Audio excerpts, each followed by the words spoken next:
Selamat hari Minggu, saudara-saudara yang dikasihi Tuhan. Dengan hati yang terarah kepada Tuhan, marilah kita memulai ibadah kita. Tema ibadah pada minggu ini adalah bersiap menabur. Sebagai murid-murid Kristus, kita diundang untuk berkarya bersama Tuhan, menjadi penabur firman dalam kehidupan sehari-hari. Kita juga diajak untuk selalu bersiap dalam berbagai situasi dan kondisi ketika harus mewartakan firman Allah melalui setiap kata-kata dan perbuatan kita. Tuhan merindukan saat-saat umat manusia bahu-membahu menabur cinta kasih, kebaikan, dan damai sejahtera di tengah dunia. Marilah kita sambut undangan Tuhan, kita angkat kidung untuk memuliakan nama Tuhan.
Pertolongan kita adalah dalam nama Tuhan yang menjadikan langit dan bumi. Kasih karunia dan damai sejahtera dari Allah Bapa kita dan dari Tuhan kita Yesus Kristus serta Roh Kudus menyertai saudara sekalian. Dan beserta saudara juga.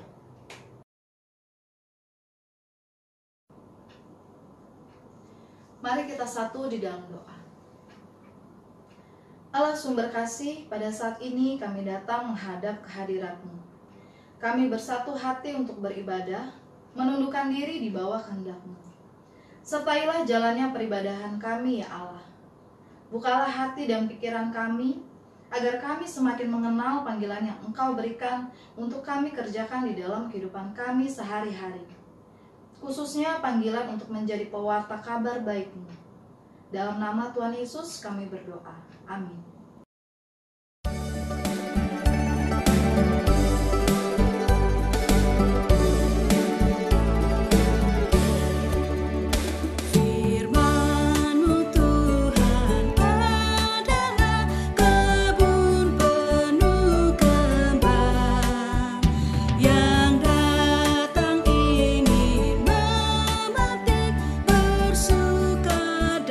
Senang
Mari kita satu di dalam doa.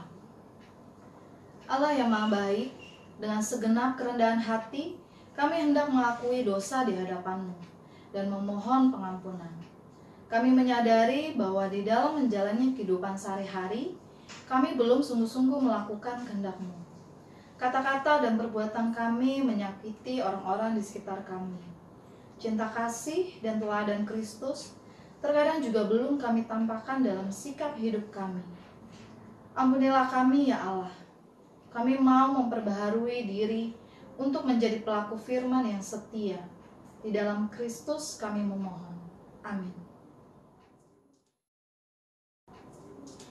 Marilah kita mendengarkan berita anugerah yang terambil dari Galatia pasal yang ke-6 ayat yang ke-8 yang berbunyi demikian.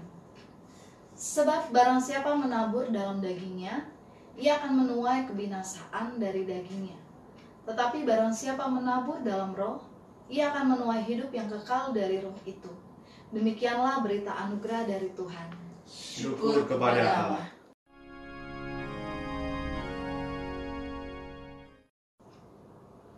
Mari kita berdoa. Kami mengucap syukur ya Bapak, di tengah suasana pandemi ini kami masih diizinkan untuk berada di dalam persekutuan kami dan melakukan ibadah daring ini. Biarlah dalam kasih dan anugerah-Mu ini yang menuntun setiap langkah kami. Tuhan yang memberikan anugerah Roh Kudus di dalam setiap kami boleh mengingatkan kami dalam persekutuan ini, dan biarlah Tuhan boleh membuka mata hati kami supaya kami boleh memandang keajaiban firman Allah dan melakukannya dalam hidup kami hari lepas hari. Bersabdalah ya Bapa, kami mempersiapkan hati kami khusus untuk Tuhan. Amin.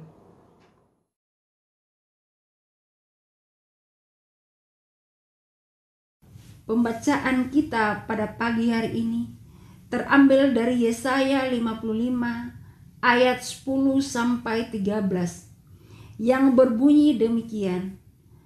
Sebab seperti hujan dan salju turun dari langit dan tidak kembali ke situ, melainkan mengairi bumi, membuatnya subur dan menumbuhkan tumbuh-tumbuhan, memberikan benih kepada penabur dan roti kepada orang yang mau makan. Demikianlah firman-Ku yang keluar dari mulut-Ku.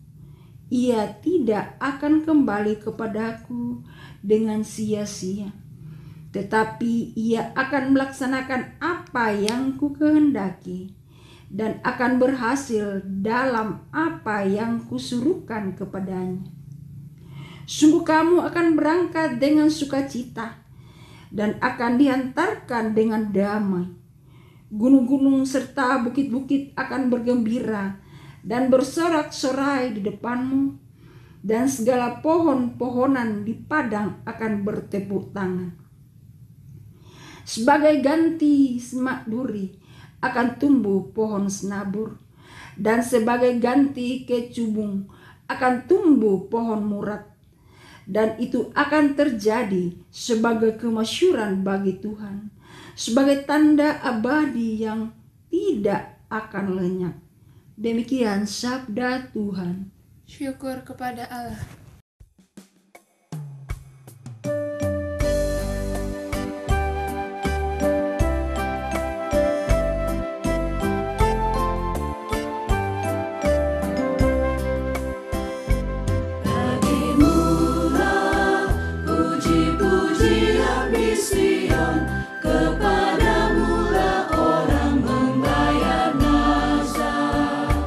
Engkau Allah yang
Bacaan kedua terambil dari Roma pasal 8 ayat 1 sampai 11. Demikianlah sekarang tidak ada penghukuman bagi mereka yang ada di dalam Kristus Yesus. Roh yang memberi hidup telah memerdekakan kamu dalam Kristus dari hukum dosa dan hukum maut. Sebab apa yang tidak mungkin dilakukan hukum Taurat karena tak berdaya oleh daging, telah dilakukan oleh Allah. Dengan jalan mengutus anaknya sendiri dalam daging yang serupa dengan daging yang dikuasai dosa karena dosa. Ia telah menjatuhkan hukuman atas dosa di dalam daging, supaya tuntutan hukum Taurat digenapi di dalam kita yang tidak hidup menurut daging, tetapi menurut roh. Sebab mereka yang hidup menurut daging memikirkan hal-hal yang dari daging, mereka yang hidup menurut roh memikirkan hal-hal yang dari roh. Karena keinginan daging adalah maut, tetapi keinginan roh adalah hidup dan damai sejahtera. Sebab keinginan daging adalah perseteruan terhadap Allah, karena ia tidak takluk kepada hukum Allah. Hal ini memang tidak mungkin baginya. Mereka yang hidup dalam daging tidak mungkin berkenan kepada Allah.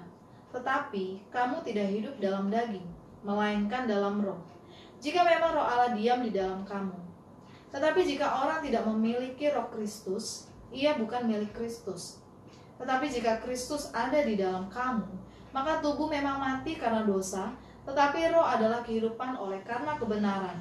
Dan jika roh Dia yang telah membangkitkan Yesus dari antara orang mati diam di dalam kamu, maka Ia yang telah membangkitkan Kristus Yesus dari antara orang mati akan menghidupkan juga tubuhmu yang fana itu oleh rohnya yang diam di dalam kamu. Demikianlah sabda Tuhan. Syukur kepada Allah. Pembacaan Injil diambil dari Injil menurut Matius, pasalnya yang ke-13, ayat yang pertama hingga ayat ke-9, diteruskan dengan ayat ke-18 hingga ayatnya yang ke-23.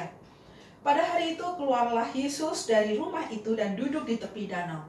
Maka datanglah orang banyak berbondong-bondong lalu mengerumuni Dia, sehingga Ia naik ke perahu dan duduk di situ, sedangkan orang banyak semuanya berdiri di pantai.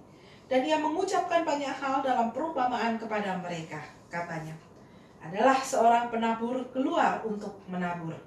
Pada waktu Ia menabur, sebagian benih itu jatuh di pinggir jalan, lalu datanglah burung dan memakannya sampai habis. Sebagian jatuh di tanah yang berbatu-batu yang tidak banyak tanahnya. Lalu benih itu pun segera tumbuh karena tanahnya tipis. Tetapi sesudah matahari terbit, layulah ia dan menjadi kering karena tidak berakar.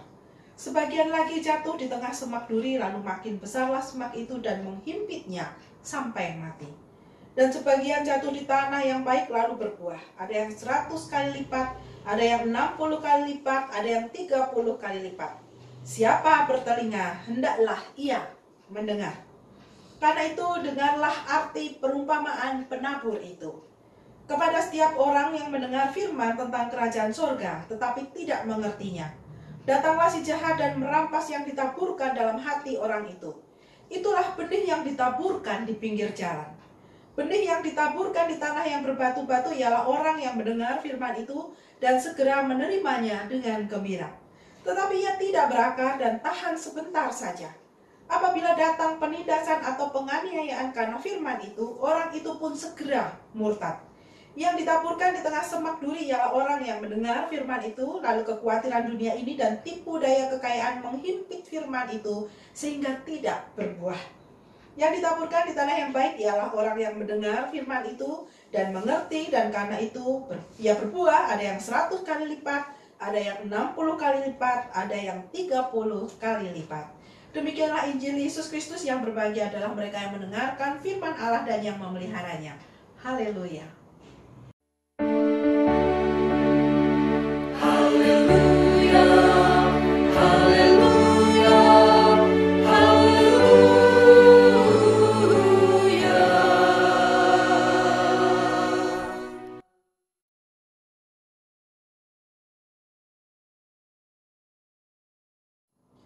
Saudara-saudara yang dikasihi Kristus, aku cinta, Anda cinta, semua cinta buatan Indonesia. Sepenggal kalimat ini mengingatkan kita di tahun 80-an ada apresiasi film Indonesia, di mana jingle atau lagu pembukanya seperti tadi. Bapak Ibu yang dikasihi Tuhan, menarik untuk disimak, karena film-film Indonesia pada waktu itu bagaikan jamur di musim hujan. Mereka merebak kemana-mana dan cara pemasarannya pun unik. Pada waktu itu mereka menggunakan bak mobil terbuka dengan megafon menuju ke tempat kerumunan orang seperti pasar ataupun sekolah dan menyebarkan flyer-flyer. Bahkan orang-orang senang menonton seperti film Saur Sepuh, Warkop DKI dan lain-lain di musim-musim tertentu seperti musim hujan. Mereka akan mengatakan nonton layar tancap atau misbar. Itu ketika gerimis pun akhirnya bubar. Saudara yang dikasihi Tuhan, menarik untuk melihat mengapa orang-orang ini, terutama tim pemasaran, menggunakan jingle lagu yang isinya itu menegaskan sebuah kalimat, "Aku cinta buatan Indonesia." Selain karena orang-orang diajak untuk menghargai perfilman Indonesia, sehingga orang lebih fokus pada film-film Indonesia dan lebih mengenal film Indonesia yang saat itu tahun 80-an berjaya, orang-orang ini ingin menanamkan dan merepresentasikan Indonesia di mata semua orang. Menanamkan nilai-nilai dibutuhkan waktu dan proses serta kreativitas agar tujuan mulia yang mendasari nilai-nilai tersebut dapat terwujud.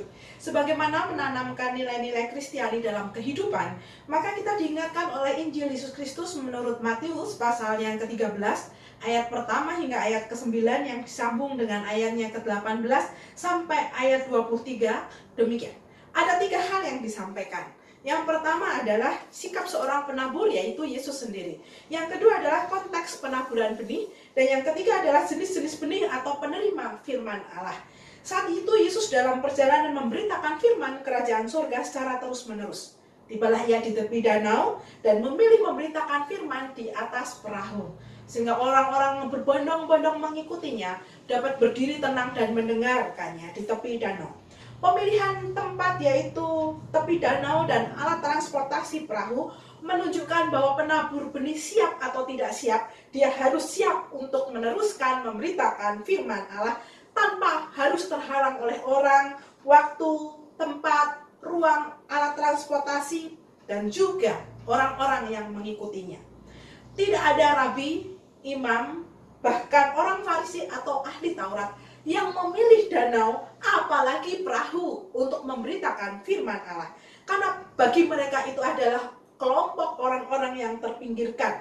Mereka adalah masyarakat kebanyakan. Tapi Yesus memberi makna baru, bahwa danau dan perahu tetap dapat digunakan sebagai alat untuk memberitakan firman Tuhan. Orang banyak yang mengikuti Yesus dan berbondong-bondong terus mengikutinya, menunjukkan kehausan mereka untuk menjadi pendengar firman Tuhan. Dan mereka ada di dalam sebuah perjalanan sama seperti Yesus ada di dalam perjalanan dalam ruang dan waktu yang sama. Dan Yesus sebagai guru Injil tidak risih atas banyaknya orang yang mengikuti dirinya. Bukan hanya tidak risih, Yesus juga tidak beralasan. Dia tidak bersembunyi. Dia menghadapi orang-orang banyak itu sebagai Allah dan sebagai manusia. Kalau melihat sisi manusia, siapa yang tidak lelah? Karena Yesus ini selalu ada di dalam perjalanan. Namun mari kita lihat bahwa Yesus yang membutuhkan cukup waktu untuk istirahat itu ternyata justru berbahagia. Yesus menerima banyak orang, dan di sisi banyak orang ini Yesus menjadikan mereka kekuatan. Bahwa banyak orang ini membuat Yesus memilih untuk mengajar, Yesus memilih untuk membagikan firman dalam damai sejahtera. Baik bagi Yesus di atas perahu maupun orang-orang yang ada di pinggir danau. Bagi orang banyak, mendengarkan Yesus dan firman Tuhan adalah hal yang membahagiakan. Betapa tidak, mereka tidak pernah disapa dan dihargai oleh imam-imam, ahli Farisi, rabi yang mengajarkan firman Allah. Bahkan mereka sendiri tidak punya banyak waktu untuk menuju bait Allah karena mereka tidak memiliki dana. Mereka juga tidak punya uang untuk memanggil rabi mengajar seluruh keluarganya. Karena itu ketika Yesus membuka tangan, Yesus tidak memberikan aturan-aturan tertentu. Yesus tidak seperti imam dan para nabi itu atau para rabi itu yang mengharuskan mereka melakukan hukum Taurat ini dan itu. Justru dengan keterbukaan Yesus, dan Yesus mau untuk orang-orang ini datang dan mendekat, disitulah kebahagiaan orang-orang ini. Karena rasa haus mereka akan terbayar. Mereka menjumpai utusan Allah yang mudah untuk didekati. Dan bagi Yesus sendiri, orang banyak ini tidak memiliki pendidikan iman Kristiani ini menjadi sebuah tempat untuk menabur benih. Benih telah dan sedang ditaburkan. Yesus mengingatkan kepada para pendengarnya bahwa kehausan mereka telah terobati. Namun firman Tuhan bukan hanya untuk indah didengar saja, tetapi seluruh tubuh kita perlu bergerak untuk melakukannya. Karena firman Tuhan itu berguna untuk kita, untuk orang lain, dan untuk seluruh dunia. Karena itu Tuhan mengingatkan kita bagaimana pertumbuhan benih itu terjadi. Apakah gambarannya seperti yang pertama? Benih yang jatuh di pinggir jalan. Ketika burung datang, kemudian memakannya habis. Hal ini menggambarkan bahwa penerima firman itu hanya mau mendengar firman yang indah-indah saja. Ketika firman itu berupa teguran, dia tidak mau mendengar. Misalkan di dalam pandemi ini, maka dia akan menganggap pandemi ini adalah masalah tidak indah, maka dia tidak mau untuk mendengarkan. Apalagi ketika dia tahu siapa negara pertama yang menjadi penyebab pandemi, maka dia menyalahkan negara ini. Benih yang kedua contohnya adalah benih yang jatuh di tanah berbatu-batu. Tipis tanahnya segera tumbuh dan segera layu karena tidak berakar kuat. Hal ini menggambarkan bahwa umat yang mendengarkan firman Tuhan, ketika terjadi masalah, dia tidak mau mempergumulkan masalah ini dengan datang mendekat kepada Tuhan. Seperti di dalam pandemi ini. Ketika kita terbiasa bekerja di luar rumah kemudian dirumahkan, orang bisa stres, orang bisa mengalami kekacauan komunikasi di dalam rumah tangganya. Bahkan ada yang memilih bekerja kembali di luar rumah daripada bertahan di dalam rumah. Karena dia merasa tidak ada damai di dalam rumahnya. Padahal ini adalah salib yang perlu dipikul. Salib bukan sebuah lambang atau tanda sebagai peringatan ataupun sebagai hiasan saja. Tetapi salib ini mengandung makna bahwa ini adalah pergumulan bersama, bukan sekedar pajangan. Benih yang ketiga adalah benih yang jatuh di tengah semak duri. Dia hidup bersama semak duri, namun dihimpit hingga mati. Gambaran ini ingin mengatakan bahwa penerima firman ini saat dia berjumpa dengan masalah, dia tidak memperjumpakan firman Allah dengan pengalaman hidup sehari-hari, namun dia memilih meninggalkan firman Allah itu. Contohnya adalah di dalam masa pandemi. Ketika orang panik, dia ikut panik. Ketika orang takut dengan pandemi tanpa alasan jelas, dia ikut-ikutan panik. Bahkan ketika ada waralaba atau toko-toko yang diserbu diambil barangnya, karena takut dituduh tidak ikut dengan kelompok atau kondisi masyarakat, maka dia ikut-ikutan mengambil. Dia ikut-ikutan memanfaatkan kesempatan buruk itu. Hal ini menggambarkan bahwa dia memilih untuk meninggalkan imannya daripada ditinggalkan oleh masyarakat. Dan contoh yang keempat adalah benih yang jatuh di tanah yang baik, yang kemudian menghasilkan buah berlipat ganda. Ada 160 dan kemudian 30 kali lipat. Hal ini menggambarkan bahwa penerima firman mau mempertemukan firman Tuhan itu dengan pergumulan atau pengalaman hidup sehari-hari. Sehingga ia makin dikuatkan dan diteguhkan. Contohnya adalah ketika memasuki masa pandemi seperti ini, maka dia memilih untuk menggunakan masker kemanapun pergi. Meskipun orang lain tidak menggunakan, dia tetap menggunakan. Mencuci tangan, menggunakan hand sanitizer sesering mungkin. Karena dia tahu dan sadar bahwa kesehatan dirinya ini berdampak bukan hanya untuk dirinya, tetapi dia juga mengajarkan lingkungannya untuk sehat bersama, di dalam hidup bersama, dan damai bersama. Sehingga tanpa sadar, orang tersebut telah menghasilkan buah. Saudara-saudara yang dikasihi Kristus, firman Tuhan pada hari ini mengajak kita untuk berkarya seperti Kristus. Tetaplah memberitakan firman, baik atau tidak baik waktunya. Ingatlah untuk berdoa sebelum melakukan kegiatan, sebelum didoakan juga oleh orang lain. Dan di dalam doa-doa syafaat kita perlu untuk memohon Tuhan meringankan beban kita dalam masa pandemi ini. Pun ketika pandemi ini belum berlalu dan kita harus hidup berdampingan dengan pandemi, maka mintalah Tuhan meringankan beban kita. Juga meringankan beban saudara-saudara kita yang terkena wabah DBD akhir-akhir ini. Yang kedua adalah gunakan setiap saat untuk memberitakan firman Tuhan. Janganlah hambatan atau halangan seperti waktu, ruang, tempat, orang, dan alat transportasi membuat kita berhenti memberitakan firman Tuhan. Ingatlah bahwa Tuhan yang menyuruh atau meminta kita untuk memberitakan Injil Kerajaan Surga, Tuhan pasti akan memperlengkapi kita dengan kuasanya. Dan yang terakhir, jadilah benih yang tumbuh di tanah yang baik. Dan untuk itu kita perlu mendekat kepada Tuhan. Karena Tuhan dan sesama adalah sumber kita untuk berkarya. Hidup bersama pandemi membutuhkan kesabaran, keteguhan, dan keuletan. Jangan lelah, Tuhan menanti buah-buah kita. Karena itu, mari kita melakukan aksi-aksi untuk menjalankan tugas panggilan kita.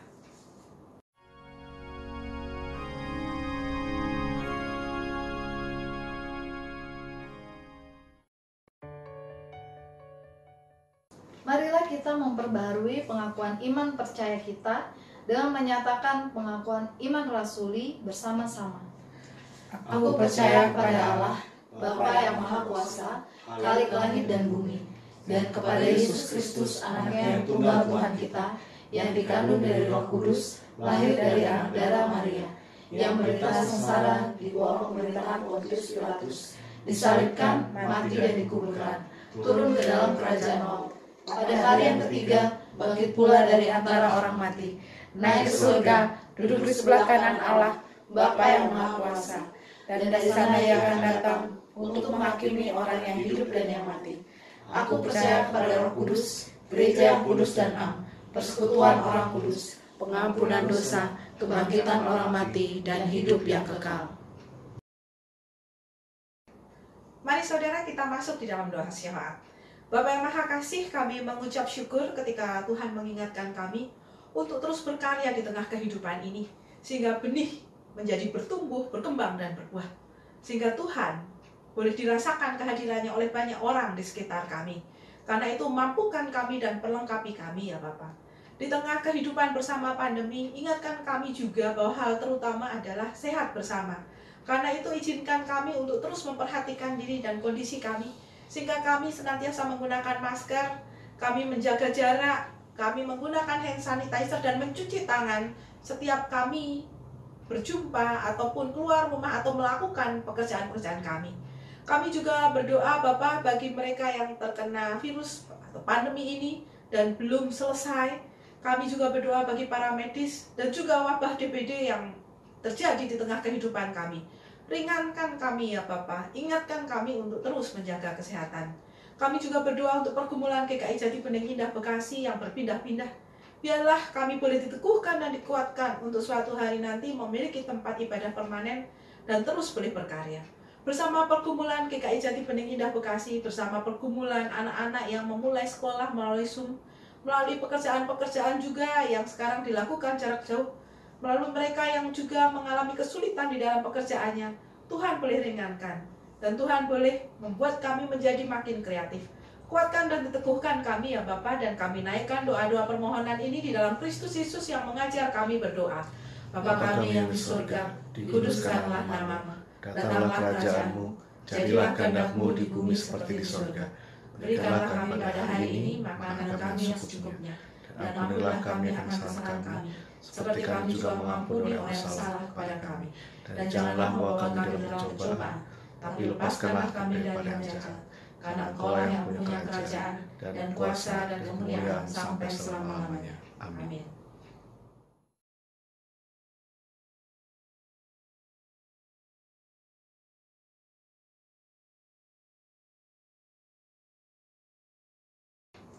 Marilah kita mengungkapkan rasa syukur kita kepada Tuhan melalui persembahan yang akan kita berikan kepadanya.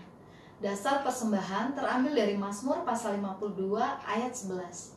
Aku hendak bersyukur kepadamu selama-lamanya, sebab Engkaulah yang bertindak. Karena namamu baik, aku hendak memasyurkannya di depan orang-orang yang Kau kasihi.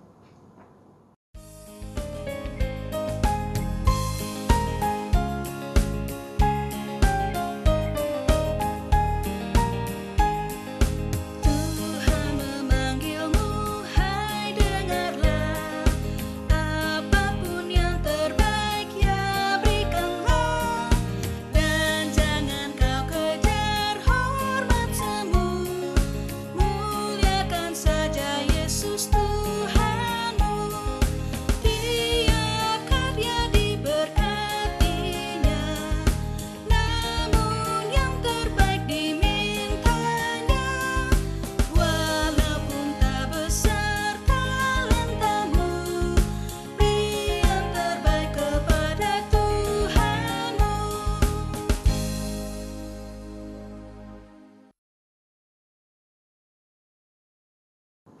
Mari kita satu di dalam doa.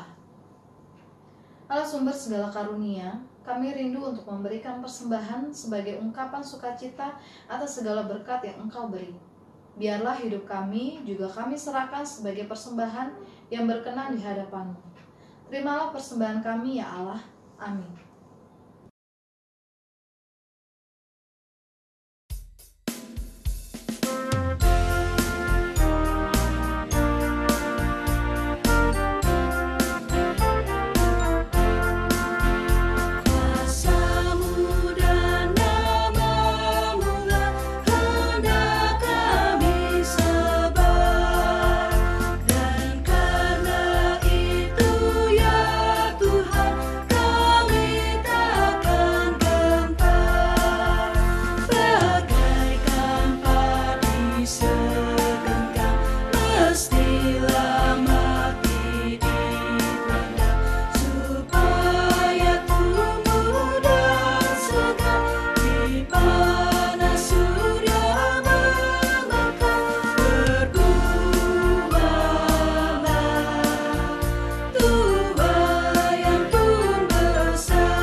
Saudara-saudara yang dikasihi Kristus, jadilah benih yang baik dengan mempertemukan pengalaman hidup sehari-hari dengan firman Allah, sehingga iman kita bertumbuh dan berbuah. Dan terimalah berkat Tuhan. Kiranya Allah, Bapa yang Maha Pengasih, yang memberi kesempatan kita untuk turut mengabarkan firman kerajaan Allah dan mengabarkannya ke seluruh penjuru bumi. Karena itu, biarlah Allah sendiri yang memberkati, meneguhkan dan menguatkan dalam nama Bapa, Anak, dan Roh Kudus.